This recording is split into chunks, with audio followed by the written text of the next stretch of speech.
Pernah nggak sih kamu udah tahu hubungan itu toksik, udah capek, udah nangis, udah sering bilang, udah ya selesai. Tapi beberapa hari kemudian kamu balik lagi, atau kamu gamon, atau baru putus sebentar, udah dada, udah ngerasa sesak banget, udah gamon, tangan gatel pengen chat dia. Terus kamu mikir, kok gue lama banget sih? Teman-teman, tenang. Ini bukan lebay, bukan bego, bukan kurang iman. Ini pola yang sering banget kejadian. Dan kadang yang bikin susah lepas itu bukan cinta mati, tapi ikatan yang terbentuk dari naik turun emosi. Namanya trauma bonding. Nah, biar jelas, kita bakalan kenalan dulu.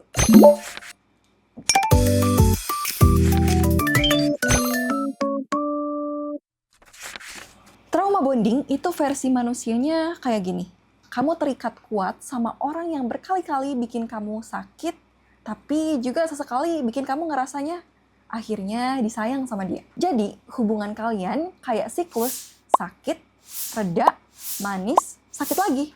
Bukan karena kamu doyan disakiti, tapi karena otak kamu keburu menganggap momen manis itu adalah hadiah yang besar. Nah, ini menarik banget karena ada pola yang sering banget muncul. Kadang dia sayang banget, terus tiba-tiba kadang dia nyakitin banget. Hari ini kamu dipuji, besok kamu direndahin. Hari ini dia minta maaf, sambil nangis, besok ngegas dan bikin kamu ngerasa salah. Dalam psikologi, pola kayak gini itu mirip banget kayak hadiah yang enggak pasti. Sekali-kali dapet yang manis, otak kamu jadi nungguin lagi. Kayak, ya udah deh, kemarin dia udah baik kok. Berarti dia bisa berubah gak sih? Padahal yang stabil itu bukan sehat, bukan yang bikin kamu tegang terus. Terus ada bagian kedua, kebingungan emosi. Saat dia baik, rasanya kayak akhirnya aku aman.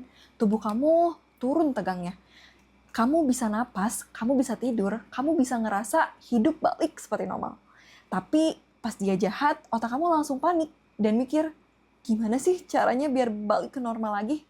Kamu jadi fokus bukan ke ini sehat atau enggak sih, tapi kamu malah fokus ke gimana caranya supaya fase manisnya balik lagi. Tanpa sadar, kamu lagi ngejar rasa lega, bukan ngejar cinta. Dan yang ketiga, kita sering banget salah baca sinyal tubuh. Tiba-tiba tubuh deg-degan, cemas, takut ditinggal, susah fokus, nunggu chat sambil mikir 1000 skenario. Sering dikira chemistry, aku tuh kalau sama dia berasa hidup. Padahal sebenarnya tubuh kamu lagi mode siaga. Kayak alarm yang kebanyakan bunyi, kamu bukan lagi jatuh cinta, kamu lagi waspada. Ingat ya, kamu bukan lagi jatuh cinta, tapi itu kamu lagi waspada. Analogi utamanya kayak gini, trauma bonding itu kayak notifikasi chat yang nggak pasti.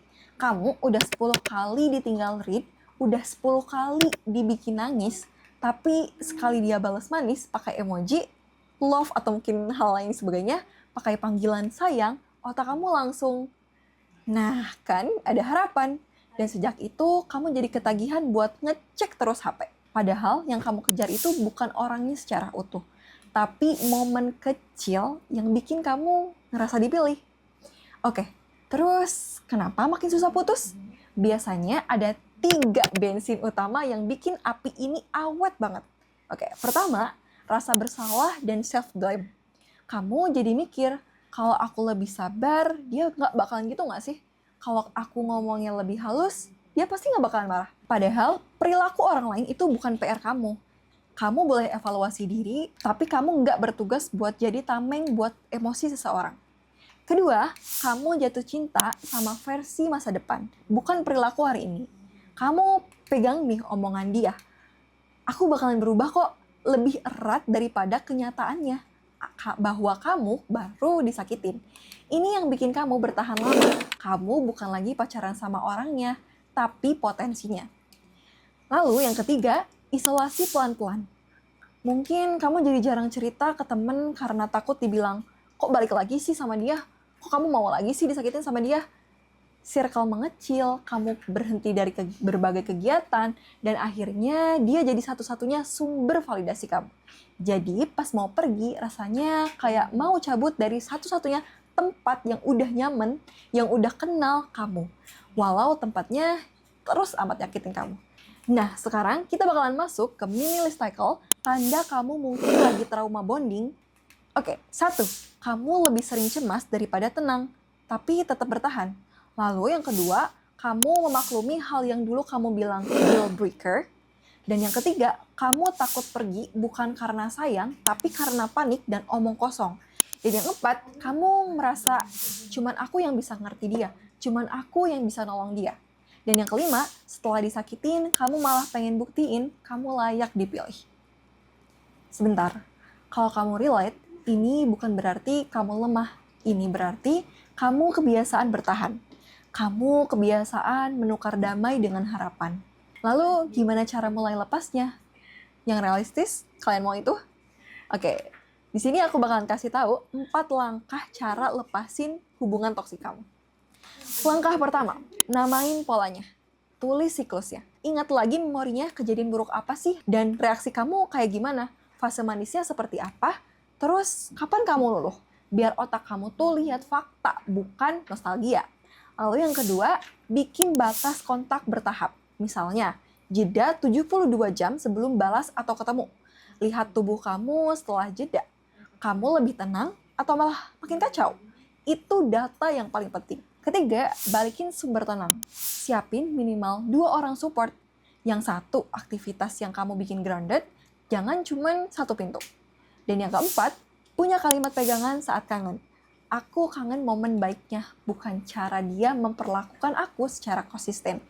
Ulang pelan-pelan, biar otak kamu turun dari mode cegil atau mungkin mode ngejar. Oke, yang terakhir, kita tutup dengan satu hal yang pengen kamu ingat. Kamu nggak harus ngebuktiin kamu layak dicintai lewat rasa sakit. Lepas dari hubungan toksis itu adalah sebuah proses. Kadang kamu mundur 1 langkah, dan itu nggak otomatis gagal. Yang penting kamu udah sadar polanya, dan pelan-pelan pilih diri kamu sendiri. Jadi love yourself lah. Kalau ini relate banget, tulis di kolom komentar bagian mana sih yang paling gue banget, dan share ke teman kamu yang lagi butuh. Kalau kamu pengen banget kenal dengan diri kamu lebih dalam lagi, kamu bisa cek grafologiindonesia.com/tes grafologi. Bukan buat ngejudge, tapi buat self-discovery. Wow. Cegil.